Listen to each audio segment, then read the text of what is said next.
Assalamualaikum warahmatullahi wabarakatuh. Adik-adik sekalian, saat ini Anda berjumpa dalam rangka kuliah fisiologi tumbuhan, di mana mata kuliah ini SKS-nya adalah 3 SKS. 3 SKS tersebut terdiri dari 2 SKS teori dan 1 SKS praktik. Jadi adik-adik sekalian, dalam 1 minggu Anda akan bertemu dengan tim fisiologi tumbuhan ini 2 jam itu di kelas. Dalam hal ini adalah teori, kemudian prakteknya adalah dalam seminggu itu sekitar 2 jam juga, karena memang bobot waktu untuk teori dan praktek itu beda. Teorinya itu 1 SKS itu tatap mukanya adalah 50 menit, kemudian untuk teorinya itu 50 menit, kemudian untuk prakteknya adalah sekitar 2 jam. Sehingga dalam seminggu akan bertemu di teori dan juga akan bertemu di praktek. Kemudian adik-adik sekalian, pengajarnya terdiri dari 3 orang. Yang pertama adalah saya sendiri, Daman Huri. Kemudian yang kedua adalah Ibu Lili Dwi Sulaksini. Yang pertama dan yang kedua ini termasuk kategori tua, sudah agak lama. Kemudian yang ketiga yang masuk kategori relatif muda itu adalah Bapak Rudi Wardana. Jadi selama Anda mengikuti mata kuliah fisiologi ini akan selalu bertemu dengan ketiga dosen ini. Seminggu ketemunya di mata kuliah ini adalah 3 kali. Sehingga dimohon dengan hormat untuk tidak bosan begitu ya. Jangan sampai bosan. Karena begitu Anda bosan dengan orangnya, biasanya mata kuliahnya menjadi tidak menarik.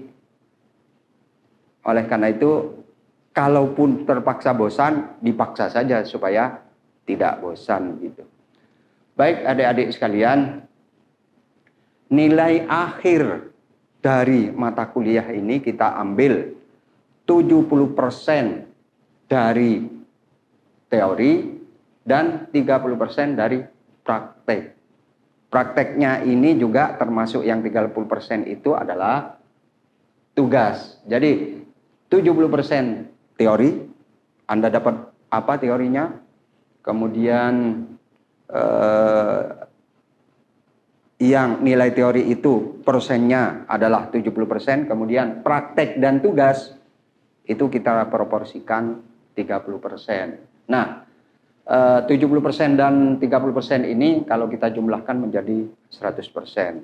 Nah, itulah nilai akhir yang Anda bisa peroleh.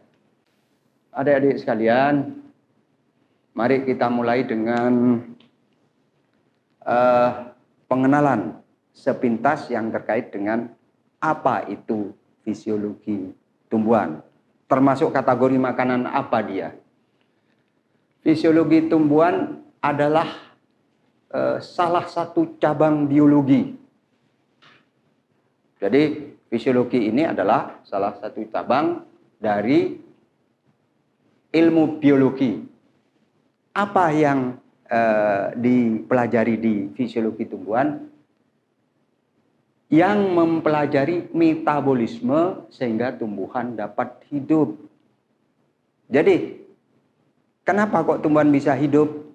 Maka karena dia melaksanakan metabolisme. Nah, metabolisme tersebut dipelajari di fisiologi tumbuhan. penjelasan terhadap materi-materi fisiologi tumbuhan itu mengikuti kaidah-kaidah ilmu kimia dan ilmu fisika, terutama dua ilmu ini yang menjadi dasar, yang menjadi acuan dari mata kuliah fisiologi. Yang lainnya apa? Ikut? Ya, ikut. Matematika misalnya ikut, taksonomi ikut, dan lain sebagainya. Tetapi yang utama penjelasannya harus mengikuti kaidah-kaidah yang berlaku di kimia ataupun yang di ilmu fisika. Adik-adik sekalian, objek dari fisiologi tumbuhan itu adalah sel tunggal, mulai dari sel tunggal sampai dengan multisel. Jadi multisel dalam arti ini adalah tumbuhan tingkat tinggi. Jadi adik-adik sekalian, sekali lagi yang dipelajari adalah dari sel. Unit terkecil dari penyusun penyusun organisme yang fungsional dia, itu sel. Kemudian beberapa sel itu bergabung membentuk organ, membentuk jaringan. Kemudian jaringan bergabung membentuk organ dan lain sebagainya. Sehingga terbentuklah semacam tumbuhan yang merupakan tumbuhan tingkat tinggi. Jadi sekali lagi objek yang dipelajari mulai dari sel tunggal sampai dengan multisel. Multisel dimaksud adalah tumbuhan tingkat tinggi. Adik-adik sekalian, telaah yang dipelajari di fisiologi itu merupakan dasar dari tindakan budidaya. Maksudnya adalah kita melakukan tindakan budidaya itu harusnya tahu proses fisiologi tumbuhannya. Kalau Anda tidak tahu proses fisiologinya, kemudian Anda melakukan pemupukan misalnya, apa dasarnya? Melakukan pengairan, apa dasarnya? Dasarnya itu dijelaskan di fisiologi tumbuhan. Kemudian kalau misalnya Anda ingin merangsang tanaman Anda untuk segera berbunga misalnya. Misalnya diatur nutrisinya, unsur haranya. Kemudian dipergunakan zat pengatur tumbuh. Kemudian diatur penyinarannya. Ini semua mengapa kok pilihannya diatur? Tadi cahayanya, diatur unsur haranya, diatur airnya. Kenapa kok pilihannya seperti itu kalau Anda ingin merangsang pembungaan misalnya? Karena Anda tahu bahwa terjadinya pembungaan itu dipengaruhi oleh faktor-faktor itu tadi. Dan ini dipelajari di fisiologi tumbuhan. Oleh karenanya adik-adik sekalian, maka semua tindakan budidaya agar kita tidak coba-coba, maka harus tahu dasar fisiologinya. Kalau tidak tahu dasar fisiologinya, berapa dosis pupuk misalnya, maka bisa jadi trial and error, coba-coba. Ya, kalau yang Anda coba itu benar. Kalau yang Anda coba salah, apa jadinya? Mati. Untung kalau yang mati itu tanamannya. Kalau aspek lain, misalnya coba-coba di bidang lain, mati, maka berisiko. Kalau tanaman yang mati, ya Anda nggak dituntut. Tapi kalau misalnya manusia yang mati, wah masuk hukuman Anda. Oleh karena itu harus tahu, tindakan budidaya itu harus didasari oleh pengetahuan fisiologi tumbuhan.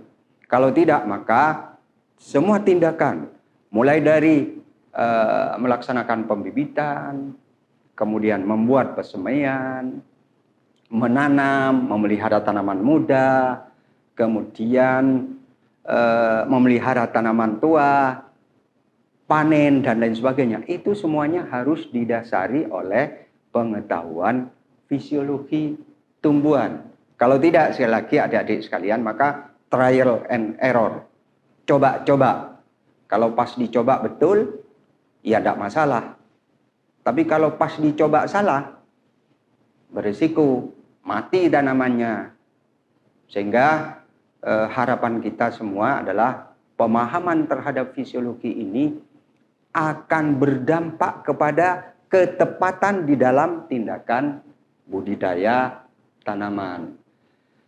Fisiologi banyak jenisnya. Ada yang pertama adalah ada fisiologi tanaman. Adik-adik sekalian, tadi kan judulnya adalah fisiologi tumbuhan. Apa beda tumbuhan dan tanaman? Coba, siapa yang bisa ini? Yang bisa menjelaskan antara perbedaan tumbuhan dan tanaman.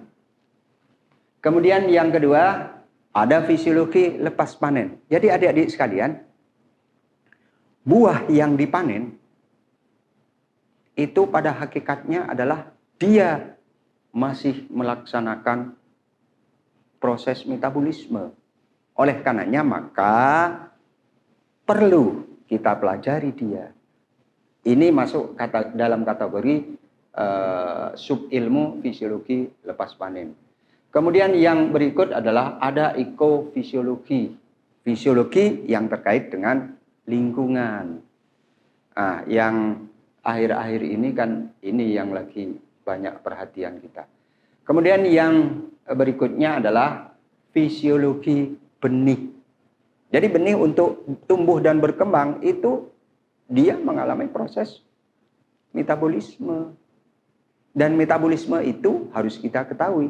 Sehingga kalau kemudian kita merendam dalam air, jadi biasanya adik-adik sekalian kalau kita mengecambahkan itu kan benih kita rendam di air terlebih dahulu. Itu apa sebabnya? Ya karena Anda melakukan itu karena Anda tahu ada ilmunya. Ilmunya itu adalah fisiologi benih. Baik adik-adik sekalian, semua aspek fisiologi tumbuhan itu adalah semuanya penting. Dari yang penting itu kita coba, kita pilih yang kira-kira apa ya, yang kira-kira merupakan kata kunci lah. Materi-materi fisiologi tumbuhan itu kan banyak. Nah, salah satunya yang menurut hemat saya cukup penting adalah proses fotosintesa. Banyak buku menyebutkan tidak fotosintesa, tetapi fotosintesis dia. Sama saja, silahkan pengertiannya. Adik-adik sekalian, apa sih yang dimaksud dengan proses fotosintesa? Kalau adik-adik baca, adik-adik cermati, kira-kira definisi yang dekat-dekat dengan pengertian sesungguhnya adalah fotosintesa adalah proses di mana senyawa anorganik air, sekali lagi, fotosintesa adalah proses di mana senyawa anorganik air dalam kurung H2O, jadi rumus kimianya air itu adalah H2O, proses di mana senyawa anorganik air H2O dan karbon dioksida CO2 diubah menjadi senyawa organik CH2O. Bentuk paling sederhana dari senyawa organik itu adalah CH2O dengan melibatkan peran klorofil sebagai fiksator energi cahaya.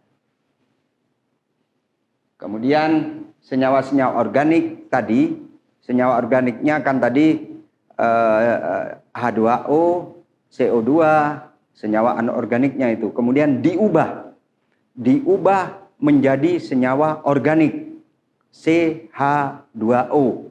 Bentuk paling sederhana.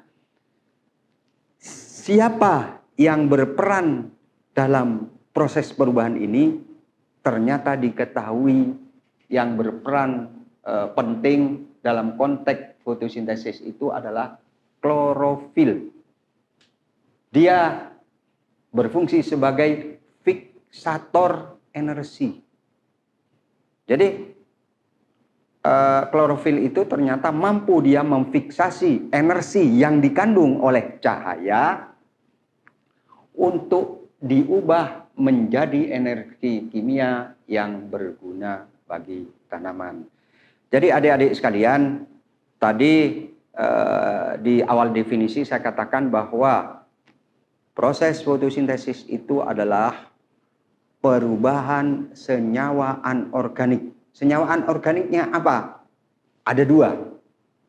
Ada dua. Yang penting dalam konteks ini yang utama itu ada dua. Yang pertama adalah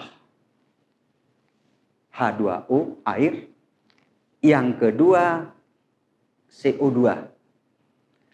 Kedua senyawa anorganik ini diubah menjadi senyawa organik. Senyawa organiknya apa? Senyawa organik yang paling mudah untuk kita deteksi di awal adalah CH2O. CH2O ini sebetulnya masuk kategori kelompok sakarida. Kelompok sakarida. Siapa yang terlibat dalam proses fotosintesis tersebut? Maka yang terlibat dan fungsinya sangat penting adalah klorofil. Makanya adik-adik sekalian, air dan CO2 kadang-kadang dia ada bersama-sama, berdampingan. Tetapi keduanya tidak bisa bereaksi tanpa adanya klorofil. Dia senyawa anorganik ini tidak bisa diubah menjadi senyawa organik tanpa adanya klorofil. Oleh karena itu, maka fotosintesis itu terjadi pada organ-organ yang banyak mengandung klorofil. Kalau organ tanaman tidak mengandung klorofil, nggak bakal terjadi. Contoh sederhana bahwa antara CO2 dan H2O itu sering berdekatan. Di air itu terdapat komponen CO2. Jadi berkumpul. Di dalam air ada komponen CO2. Tetapi berkumpulnya CO2 di air tidak bisa kita ubah. Tidak bisa berubah menjadi senyawa organik. Kenapa? Karena tidak ada keberadaan CO2, keberadaan klorofil di situ. Tidak ada. Sama seperti kalau Anda mau menikah begitu ya. Ada calon manten putri, ada calon manten putra. Anda tidak bisa melakukan ijab kabul hanya berdua saja. Harus ada mudinnya. Iya kan? Harus ada mudinnya. Mudinnya apa di dalam konteks ini? Klorofil. Baru terjadi pernikahan. Kalau tidak ada klorofil, ya nggak bisa. Jadi, klorofil dalam konteks ini sebetulnya dia berperan untuk memfiksasi energi yang ada di cahaya. Jadi, CO2 ketemu H2O, kemudian ada klorofil. Klorofil memfiksasi, mengikat cahaya, energi yang ada di cahaya untuk diintrodusir, dimasukkan di senyawa organik itu tadi. Adik-adik sekalian, tadi saya sampaikan CH2O. Itu kalau kita tempatkan dalam kurung akan seperti ini. Kemudian di dalam kurungnya N. Senyawa awal yang paling stabil pada saat terjadinya proses fotosintesis yang terbentuk relatif stabil, saya katakan relatif stabil ya, adalah C6H12O6. Ini yang relatif stabil. Kemudian nanti C6H12O6 ini akan didistribusikan ke organ-organ yang membutuhkan, akan dikirim ke organ-organ yang membutuhkan. Adik-adik sekalian, secara umum kalau kita rumuskan dalam bentuk yang sederhana, dari pengertian fotosintesis itu adalah kira-kira akan seperti ini. Jadi CO2 plus H2O, masing-masing kita berikan angka 6, karena ini tadi sudah disampaikan harus tunduk pada kaidah-kaidah ilmu kimia. Lajur kanan, jumlah lajur kanan, C lajur kanan harus sama dengan lajur kiri, makanya kita tambahkan angka 6. Jadi 6 CO2 plus 6 H2O diubah menjadi senyawa organik dalam bentuk C6H12O6 dengan memanfaatkan energi cahaya yang berperan dalam konteks fiksasi itu klorofil. Makanya di reaksi itu di bagian atas ada cahaya, kemudian di bagian bawah ada klorofil. Maksudnya itu adalah energi yang ada, yang terkandung di cahaya, difiksasi untuk diubah menjadi energi kimia. Wujud senyawa yang mengandung energi kimia itu apa? C6H12O6 plus 6O2. Jadi adik-adik sekalian, saya ulang, reaksi umum secara sederhana adalah 6 CO2 plus 6 H2O membentuk C6H12O6 plus 6O2. Dalam proses ini terlibat klorofil yang berfungsi untuk memfiksasi energi yang terkandung di dalam cahaya. Baik adik-adik sekalian, kita teruskan.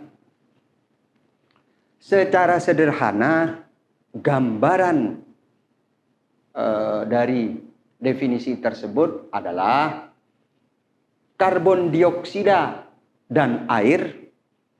Jadi di sebelah sana itu ada karbon dioksida dan air. Karbon dioksidanya itu CO2, airnya tadi rumus kimianya apa? Ya, H2O. Itu bertemunya di mana? Di daun. Kenapa kok di daun terjadi proses fotosintesis? Karena di daunlah paling banyak kita temui klorofil. Makanya dalam gambar tersebut kita perlihatkan karbon dioksida plus air, kemudian ada panah menuju ke daun. Di daun itu terjadi proses fotosintesis. Pada daun itu harus ada sebagai penyumbang energi. Apa penyumbang energinya? Cahaya. Jadi adik-adik sekalian, ada cahaya, kemudian ada klorofil, maka terjadilah yang namanya proses fotosintesis. Dari proses tersebut dikeluarkan yang pertama adalah oksigen, kemudian yang kedua dihasilkan karbohidrat. Saya ulang, gambar ini memperlihatkan bahwa ada cahaya yang jatuh ke daun, kemudian di daun terdapat air, di daun terdapat karbon dioksida, keduanya berproses bereaksi membentuk karbohidrat dan oksigen. Karbohidrat ini adalah senyawa yang berenergi tinggi. Dari mana energinya? Dari cahaya matahari. Siapa yang mampu memfiksasi cahaya matahari untuk diubah energinya, dimasukkan ke dalam karbohidrat itu tadi? Yang mampu dalam proses ini adalah klorofil. Baik adik-adik sekalian,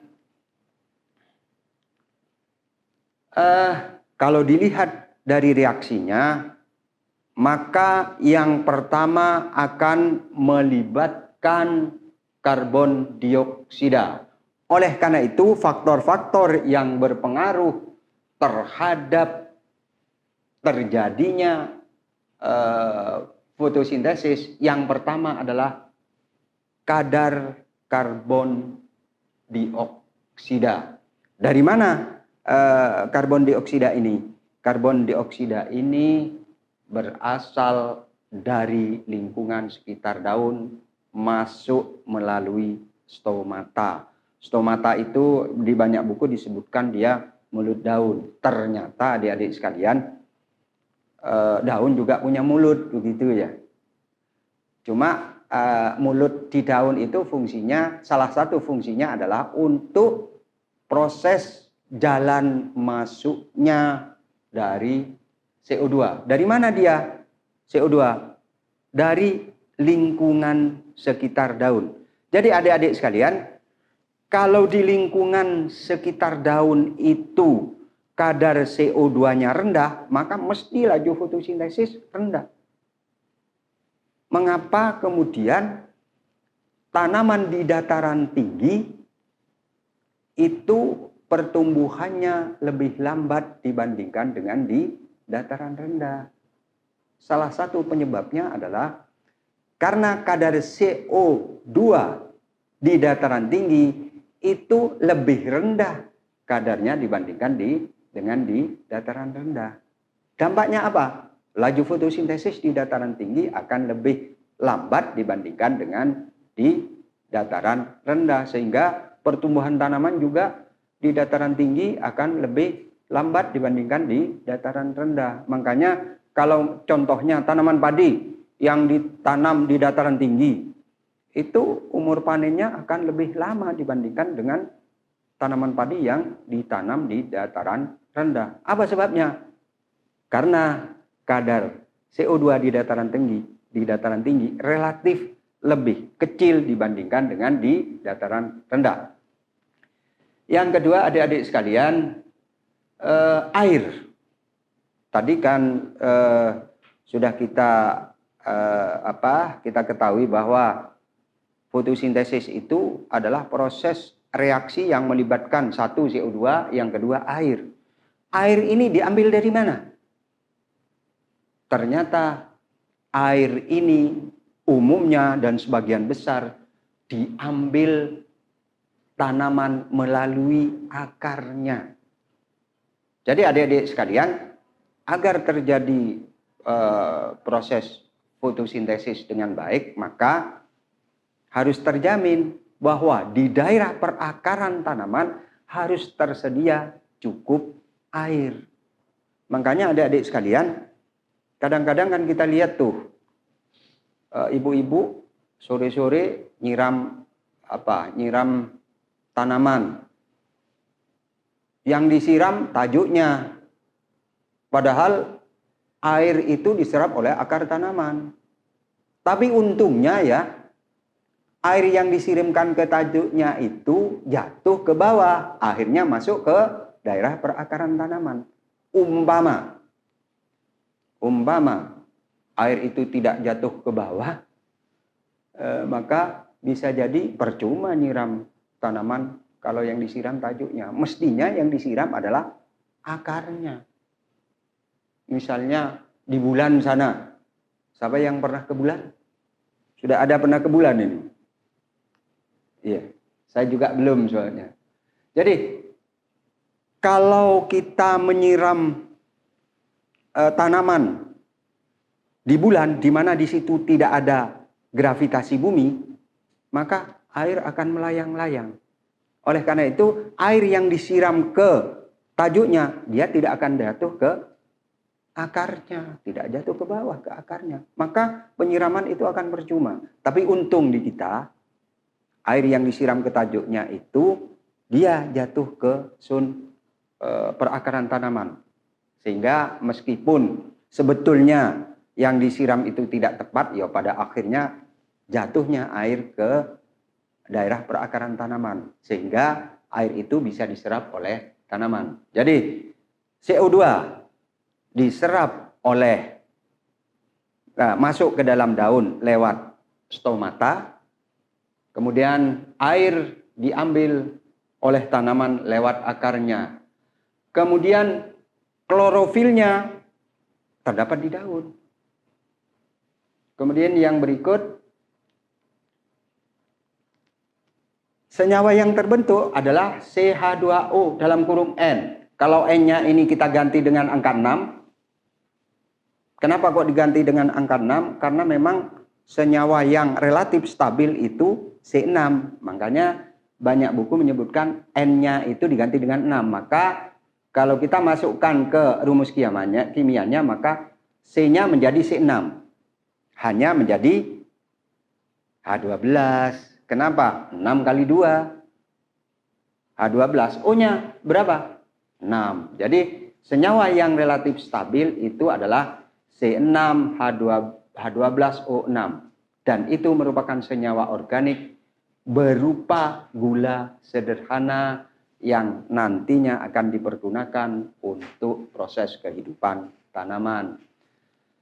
Adik-adik sekalian, tadi di dalam reaksi umum itu, dalam proses fotosintesis dibebaskan juga, dihasilkan juga O2, oksigen. Lalu kemana oksigen ini? Oksigen ini dibebaskan oleh daun ke lingkungan sekitar tanaman.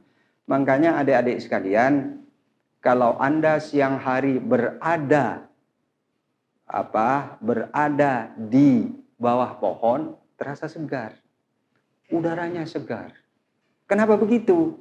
Karena di situ komponen oksigennya itu banyak. Dari mana dia? Dihasilkan dari proses fotosintesis tanaman. Makanya kalau kita ada di bawah pepohonan, maka akan terasa segar. Dan akan lebih segar lagi kalau kita berdua bersama si dia. Kira-kira begitu ya. Kalau sendiri ya segar sih, tapi akan lebih segar manakala berdua bersama si dia. Si dia siapa? Terserah Anda. Baik, adik-adik sekalian, kalau begitu di mana kira-kira yang paling dominan, yang paling sering terjadi fotosintesis? Maka jawabannya adalah pada bagian daun. Kenapa pada bagian daun? Karena disitulah terdapat sejumlah klorofil. Pak, kalau begitu apakah di organ lain yang ada klorofilnya itu bisa berlangsung fotosintesis? Jawabannya ya, bergantung terhadap kadar klorofilnya.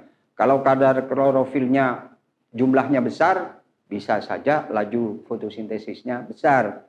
Tapi sebaliknya, kalau kadar klorofilnya rendah, jumlah klorofilnya rendah, maka yang bakal terjadi laju fotosintesis juga rendah.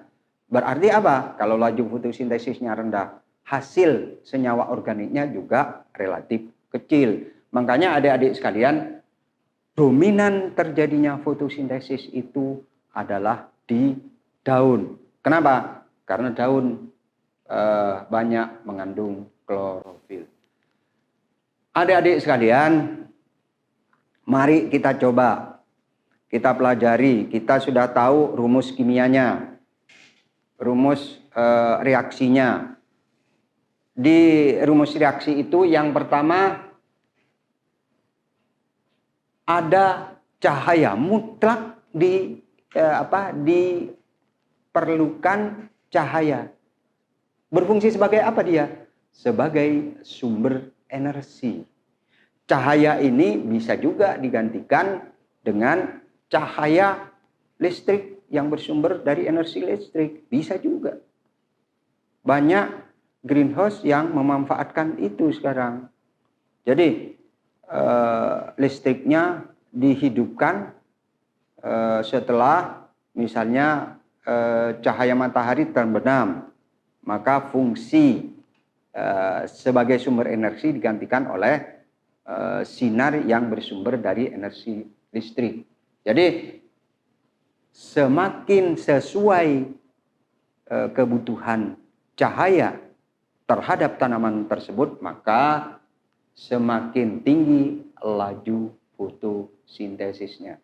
Masih ingat komponen cahaya, panjang gelombang cahaya yang berpengaruh positif terhadap terjadinya fotosintesis? Ini di SMA sudah dipelajari, bahkan kalau saya perhatikan di SMP pun sudah diberikan. Jadi sebatas panjang gelombang tersebut ada pada suatu cahaya, maka cahaya itu akan berpengaruh terhadap laju fotosintesis. Yang kedua, adik-adik sekalian, tadi disampaikan bahwa bahan bakunya itu air. Air diambil oleh tanaman lewat akarnya. Oleh karena itu, maka kandungan air yang ada di dalam tanah itu berpengaruh sekali terhadap terjadinya fotosintesis. Nggak ada air, nggak bakal terjadi fotosintesis. Kenapa? Karena dia bahan baku, dia bahan pokoknya. Sama seperti adik-adik kalau ingin membuat roti nggak ada tepungnya, ya nggak bisa. Dalam konteks fotosintesis, maka air itu merupakan salah satu bahan baku yang mutlak. Oleh karena itu, maka keberadaan air akan sangat berpengaruh terhadap laju fotosintesis. Di mana air? Karena air diambil lewat akar tanaman, maka kadar air tanah lah yang sangat berpengaruh terhadap laju fotosintesis. Termasuk juga kandungan unsur hara yang larut di air. Oleh karena itu, maka pastikan bahwa air tanah cukup mengandung unsur hara. Artinya apa? Tanahnya harus subur. Unsur makro dan mikronya harus tersedia dengan cukup. Kalau nggak ada itu, maka ya cuman airnya saja. Karena sebetulnya memang air merupakan bahan pokok, tetapi proses kesininya nanti akan kita pelajari. Itu ternyata butuh unsur hara. Unsur haranya terdiri dari unsur hara makro dan unsur hara mikro. Yang berikut adalah kadar CO2 udara. Adik-adik sekalian, tadi sudah kita bahas bahwa bahan bakunya adalah air dan CO2. CO2 diambil oleh tanaman masuk lewat stomata. Dari mana diambilnya? Dari lingkungan. Oleh karena itu, kadar CO2 di dalam lingkungan juga akan mempengaruhi laju fotosintesa.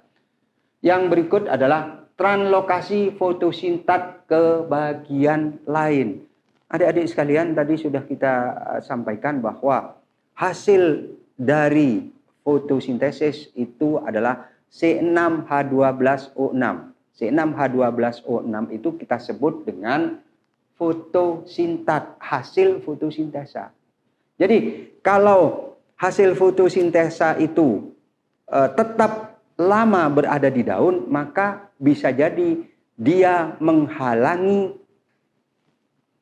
sinar matahari yang masuk ke bagian organ sel yang berperan di dalam proses fotosintesis.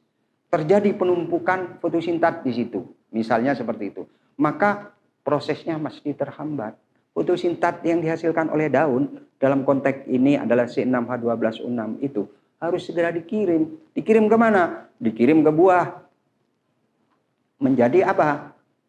Menjadi senyawa yang mengisi buah. dikirim ke batang. Misalnya di tanaman tebu itu fotosintat yang dihasilkan di daun itu banyak yang dikirim ke batang. Kemudian di batang dia bertemu sesama karbohidrat menjadi polisakarida, sakarida, monosakarida bertemu dengan banyak sakarida menjadi polisakarida, gula. Makanya kalau adik-adik sekalian ketemu sama tebu yang manis itu mesti di bagian batangnya. Kenapa? Karena di situ terjadi akumulasi polisakarida. Yang berikut adalah temperatur lingkungan. Adik-adik sekalian, saya tadi sudah sampaikan bahwa proses fotosintesis itu merupakan proses yang harus tunduk kepada ilmu kimia dan ilmu fisika. Di dalam reaksi kimia, maka temperatur pasti berpengaruh terhadap terjadinya reaksi. Oleh karena itu, maka dalam konteks ini, maka temperatur lingkungan akan mempengaruhi terhadap terjadinya laju fotosintesis. Yang berikut, umur dan jumlah klorofil daun. Umur daun. Umur daun biasanya daun muda itu jumlah klorofilnya sedikit. Kemudian dia berkembang ukurannya misalnya menjadi separuh dari luas totalnya. Maka dia sudah mulai aktif di dalam melaksanakan fotosintesis. Sangat aktif dia. Oleh karenanya maka daun muda di mana kandungan klorofilnya itu masih sangat rendah, biasanya laju fotosintesisnya rendah. Demikian juga daun-daun dengan kandungan klorofil yang tinggi biasanya akan melaksanakan terjadi proses fotosintesis dengan baik. Kemudian yang berikut adalah kapasitas limbung. Kapasitas limbung dimaksud adalah tempat kemana hasil fotosintat itu dikirim. Berarti apa limbungnya dalam konteks katakanlah di tanaman padi misalnya. Limbungnya mestinya adalah bulir padi. Tempat penyimpanan, kira-kira begitu. Jadi kalau kapasitas tempat penyimpanannya itu tinggi, berarti laju pengiriman hasil fotosintesa dari daun ke tempat penyimpanan itu menjadi cepat. Dampaknya apa? Laju fotosintesis akan semakin cepat. Demikian sebaliknya. Kalau tempat penyimpanan fotosintesis itu rendah kapasitasnya, maka laju pengiriman hasil fotosintesis dari daun ke bagian yang dikirim ke bagian limbungnya itu rendah, maka laju fotosintesis juga akan rendah. Baik adik-adik sekalian, tadi sudah saya sampaikan bahwa ada peran klorofil dalam proses fotosintesis itu yang cukup penting.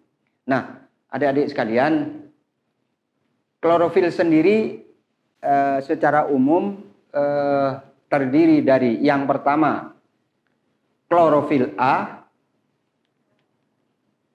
rumus kimianya adalah C55, H72, O5, N4, dan Mg. Jadi klorofil A ini karbonnya jumlahnya satu klorofil ya. Satu klorofil ya. Itu C-nya 55, H-nya 72, O-nya 5, N-nya 4, kemudian Mg-nya 1. Warnanya apa? Warnanya hijau tua. Daun pada umumnya kan warnanya hijau tua. Berarti apa? Yang ada di situ, yang terdapat di situ dominan adalah misalnya klorofil A.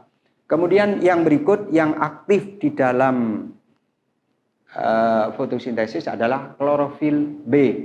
Klorofil B ini rumusnya adalah C55, H70, O-nya 6, N-nya 4, Mg-nya 1. Adik-adik sekalian, kalau Anda perhatikan perbedaan antara klorofil A dan klorofil B, yang pertama jumlah hanya.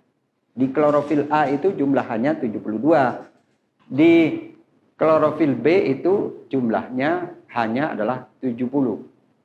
Yang kedua, perbedaannya adalah di O-nya. Klorofil A, O-nya 5, klorofil B, O-nya 6. Kemudian yang lainnya adalah N dan Mg-nya ternyata relatif sama. Adik-adik sekalian, warna dari klorofil B ini adalah hijau muda. Jadi kalau ada daun yang warnanya hijau tua, berarti di situ yang paling banyak adalah klorofil A. Pak, apakah kalau Anda tanya apakah di daun yang berwarna hijau tua itu ada klorofil B? Iya, ada juga di situ. Tetapi jumlahnya tidak sebanyak klorofil A. Ada klorofil B. Pada satu daun itu ada klorofil A, ada klorofil B. Yang mana yang paling banyak? Bergantung warnanya. Berarti kalau warna hijau tua, warna daun itu hijau tua, maka yang paling banyak adalah klorofil A. Kemudian kalau hijau muda, berarti yang paling banyak adalah klorofil B.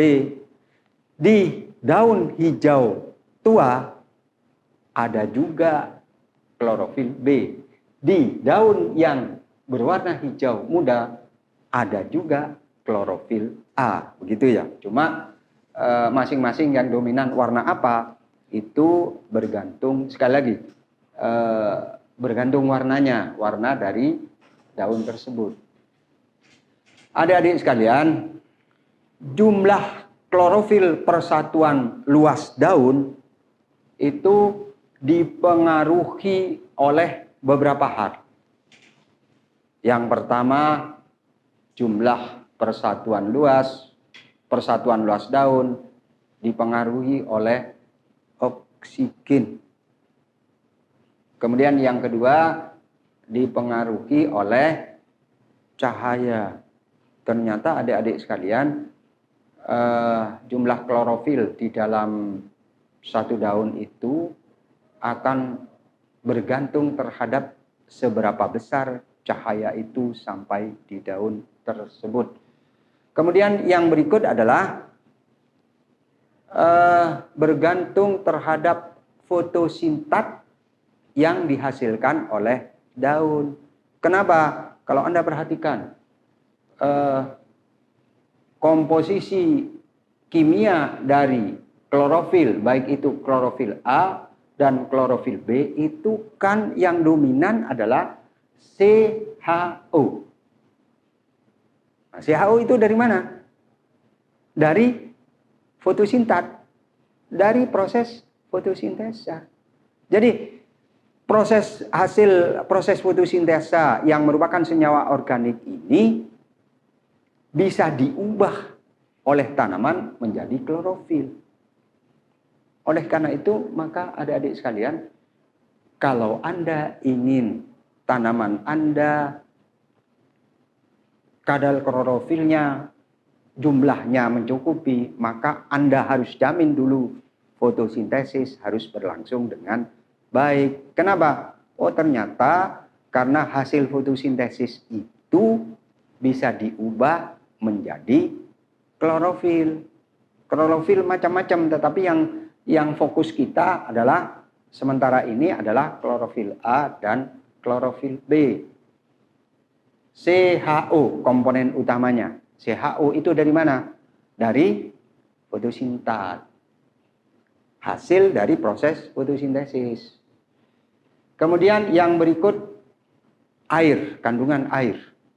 Baik kandungan air di tanah ataupun kandungan air di daun. Biasanya ini berkorelasi.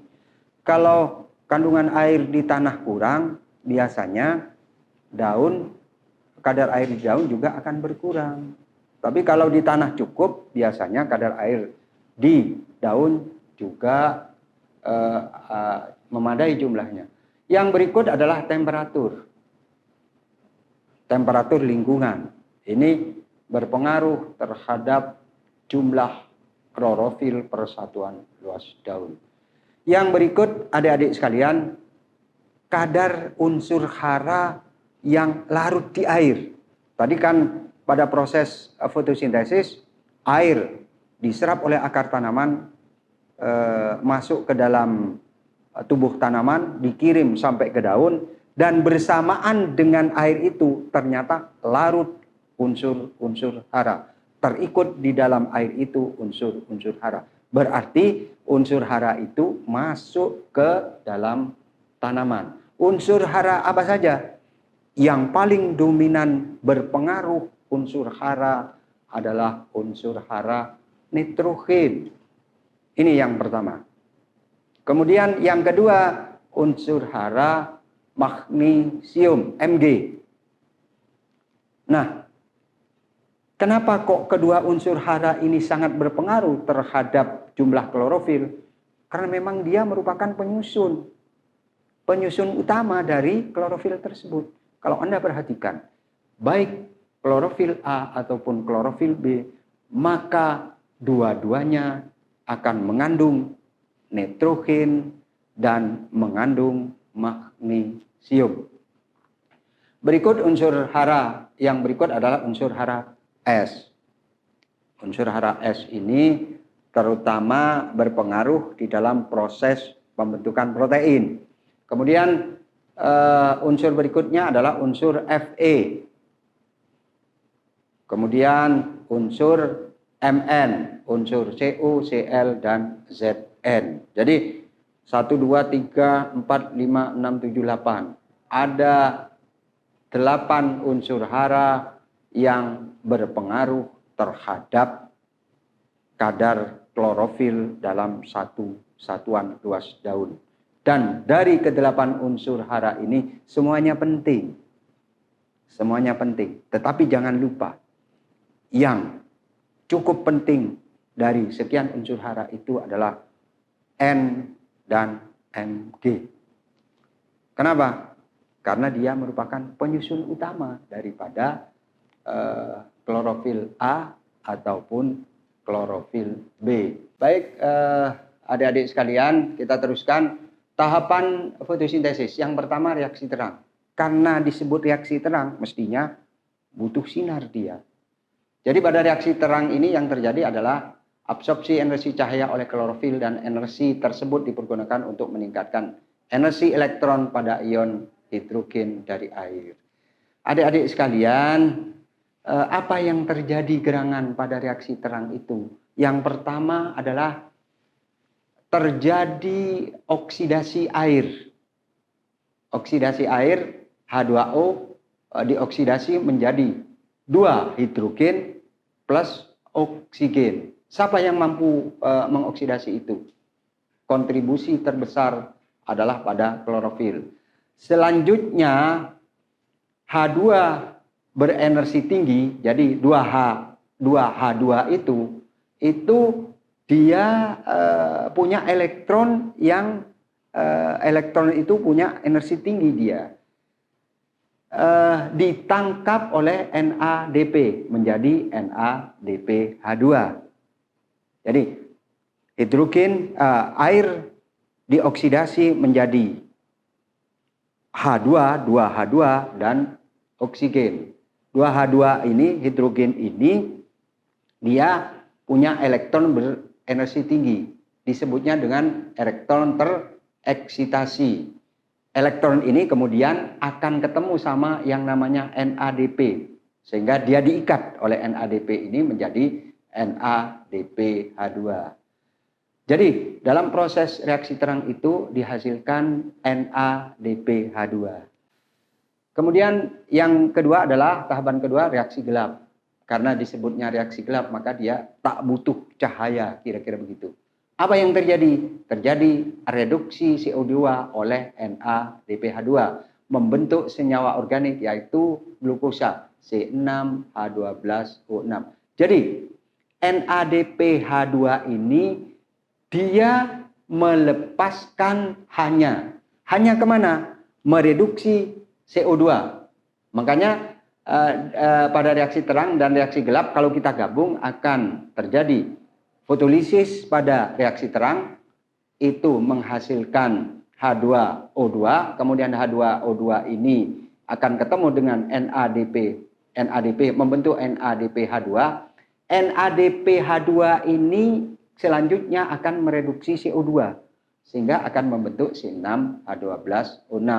Oleh karena itu adik-adik sekalian, maka yang terjadi pada reaksi tersebut adalah sudah terbentuk C6H12O6.